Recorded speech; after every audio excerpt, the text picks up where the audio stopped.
유튜브로 읽는 박정희 전기 7권 개방형 대전략 대통령의 하소연.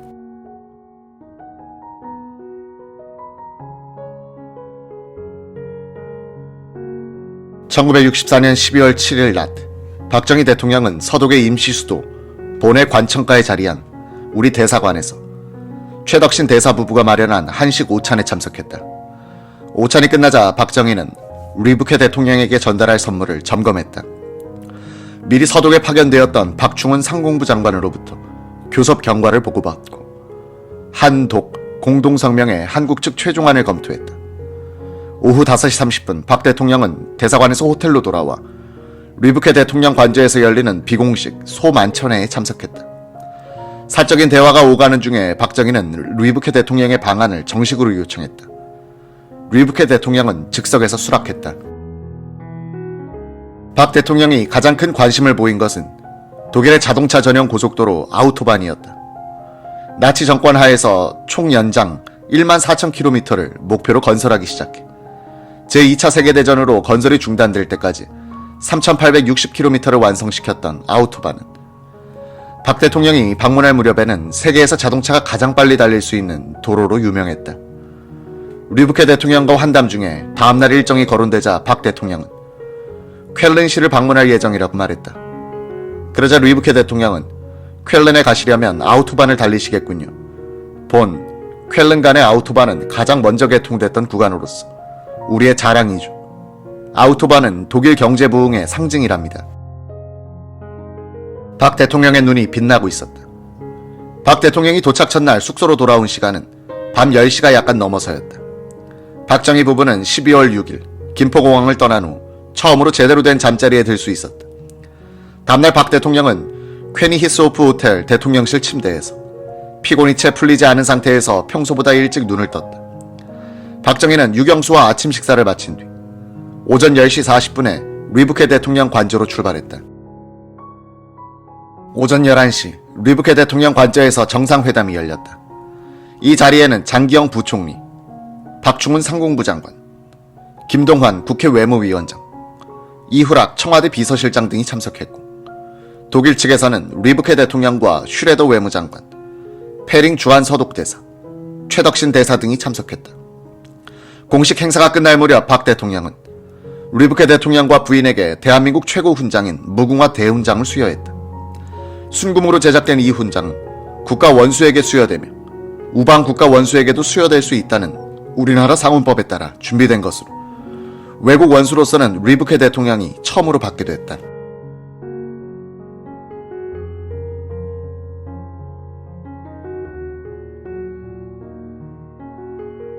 순금 훈장을 두른 리브케 대통령 부부는 분더바르를 연발했다. 리브케 대통령도 박 대통령 부부에게 독일 연방공화국 최고 훈장인 특등 십자 대공로 훈장을 수여했다. 이번 방문에서 우리 측은 약 40여 개의 훈장을 서독 정부의 고관들에게 수여했지만 서독 측은 그들의 헌법상 외국 원수가 방문하여 수여하는 훈장의 3분의 1을 서독 정부가 수여할 수 있다는 조항에 따라 우리 측에게 10여 개의 훈장을 수여했다. 양국의 훈장 수여가 끝나자 리브케 대통령은 별실로 자리를 옮겨 상호 선물 교환을 했다. 박 대통령은 이상범 화백의 풍경화로 제작된 열툭복 병풍, 국산 비단 한 필, 족자 등을 선사했고 리브케 대통령은 망원경이 달린 엽총 한 정과 실탄 한 상자 및 어린이 선물용 카메라 2대와 장난감 기차 등을 선사했다. 이어서 본 시청을 방문한 뒤 한국 대사관으로 와서 한식으로 점심을 든 박 대통령 일행은 라인강 북쪽에 위치한 쾰른시로 향했다. 이날 박정희는 쾰른 간의 고속도로를 시속 160km로 달렸다. 박 대통령은 가는 길과 오는 길에 두 차례 고속도로상에서 차를 멈추게 한 다음 차에서 내려서 2, 3분간씩 노면과 중앙 분리대, 교차로 시설 등을 주의 깊게 살폈다. 도로 앞뒤를 전망하느라 까치발로 서서 멀리까지 내다보기도 했다. 다시 차에 올라탄 박 대통령은 안내를 맡은 리브케 대통령 의전실장에게 고속도로에 관해 소상하게 물었다. 고속도로의 건설은 어떻게 합니까? 관리는 어떻게 합니까? 건설비는 얼마나 듭니까? 그 돈은 어떻게 마련한 겁니까? 박 대통령의 질문은 본 쾰른간을 왕복하는 차 중에서 계속됐다. 다행히 의전 실장은 고속도로에 관해 해박한 지식을 갖고 있었다. 고속도로망을 소개할 때는 서독의 지도를 펴놓고 박 대통령에게 설명했다. 박 대통령은 열심히 수첩에 메모하고 있었다. 박 대통령 일행은 오후 4시 30분에 숙소로 돌아왔다가 오후 7시로 예정된 리브케 대통령 주최 만찬까지 잠시 휴식 시간을 가질 수 있었다. 그동안 박정희 대통령은 로비에 앉아 커피를 마시며 골똘한 생각에 잠겨 있었다. 장기영 부총리와 이우락 비서실장이 배석하고 있었다.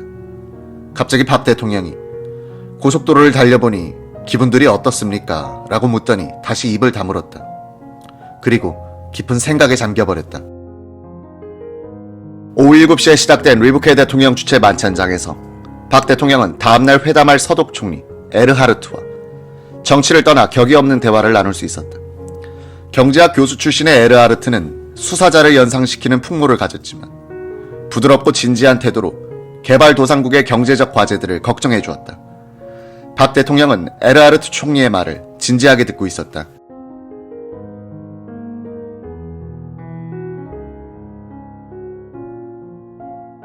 (1964년 12월 8일) 오후 7시 리브케 대통령 주최 만찬장에서 루트비히 에르하르트 서독 총리는 낮에 아우토반을 달려본 박정희 대통령에게 이런 말을 해줬다. 경제 발전에는 도로, 항만 등 기간시설의 정비가 선행돼야 하겠죠. 비록 나치가 한 일이긴 하나 아우토반을 건설할 일을 나는 고맙게 생각합니다. 히틀러가 100년 앞을 내다본 이 거대한 사업은 마땅히 정당한 평가를 받아야 합니다. 나는 평소 아우토반에 진입할 때 그리고 인터체인지 램프를 돌아 나올 때 마음속으로 아우토반에게 경례를 합니다. 1958년에 한국을 방문했습니다만 도로 사정이 썩 좋지 못한 걸로 압니다. 개발도상국에서는 고속도로 건설이란 엄두도 못 낼 사업이지만 독일 국민은 한국민이 겪은 그런 시기에 산업 동맥 건설을 성취한 자랑을 지니고 있습니다. 박 대통령은 진지한 표정으로 경청하며 연신 고개를 끄덕였다. 에르하르트 총리는 1948년부터 1963년까지 자신이 경제장관으로 재임했을 때 서독 경제가 부흥한 요인을 몇 가지로 요약했다. 정부가 기본공업 투자를 선행했습니다. 사회 간접 자본을 확충했습니다. 시장 경제 체제를 빨리 복구시켰습니다. 중소기업 육성에 힘썼습니다. 자리에서 일어나며 에르하르트 총리는 박 대통령의 팔을 잡더니 이런 말도 했다. 각하, 분단국으로서는 경제 번영만이 공산주의를 이기는 길입니다. 박정희는 밤 9시에 만찬장을 나와 베토벤 할례로 자리를 옮겨 환영음악회 및 리셉션에 참석해야 했다. 국빈에게는 반드시 교향곡을 연주해 들려줘야 한다는 서독 정부의 관례에 따른 것이었다. 폴 켈 반덴하임의 지휘로 모차르트의 교향곡 38번이 연주됐다. 밤 11시에 숙소로 돌아온 박정희는 측근들에게 불만을 털어놨다. 이렇게 힘들게 일정을 잡아놓으니 사람이 살 수 있나? 너무 빡빡하니까 아직까지 변도 안 나온다. 동행했던 당시 조선일보 이자헌 기자는 그때 박 대통령은 빡빡한 일정 때문에 변비로 고생했다. 우리는 독일인들이 비용을 아끼려고 이렇게 했다면서 지독한 사람들이라고 불평했다 라고 회고했다. 12월 9일 오전 9시 30분 방독 3일째를 맞은 박 대통령은 전날 밤 음악회가 열렸던 베토벤 할례로 나갔다. 유학생, 기술훈련생, 간호원 등 170여 명의 교포들이 모인 가운데 박 대통령은 15분간 즉석 연설을 했다. 담담하게 연설을 해가던 박정희 대통령은 자신을 소개하는 대목에 이르러 이렇게 말했다. 본인은 군사혁명을 일으키고 스스로 제시한 공약을 실천함에 실패하였다는 비난이 있음을 잘 알고 있으나 진정한 재건을 위해서는 국가 이익 앞에 사리를 희생시키는 전 국민적인 노력이 필요합니다. 박 대통령의 연설이 끝나자 제독 한인회 회장이던 작곡가 윤희상은 저는 박 대통령 각하께서 해오신 정치의 안정과 경제 발전에 감격했고 남북 통일 문제에 있어서 박 대통령 각하의 현명하신 생각에 감명된 바 있으며 이 역에 있는 저희들을 격려해 주시는 간곡한 말씀에 감동되었습니다 라고 말한 뒤 서독 대통령으로서 2대 연임했던 데오도르 호이스 교수의 자서전을 선물로 전달했다. 박 대통령은 유학 온 남학생들에게 파고다 담배 500갑을 여학생들에게는 사진집 여류 한국 60권을 줬다. 박 대통령 일행은 독일 연방공화국 하원을 방문, 몇 달 전 한국을 방문했던 게르슈텐마이어 하원 의장과 4명의 부의장에게 병풍과 자개 꽃병을 선물한 뒤 에르하르트 총리 관저로 출발했다.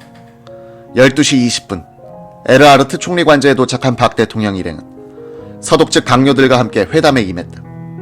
이날 한국 측에서는 장기영 부총리 겸 경제기획원 장관, 이동원 외무부 장관, 박충훈 상공부 장관, 이우락 청와대 비서실장, 최덕신 서독 대사가 참석했다.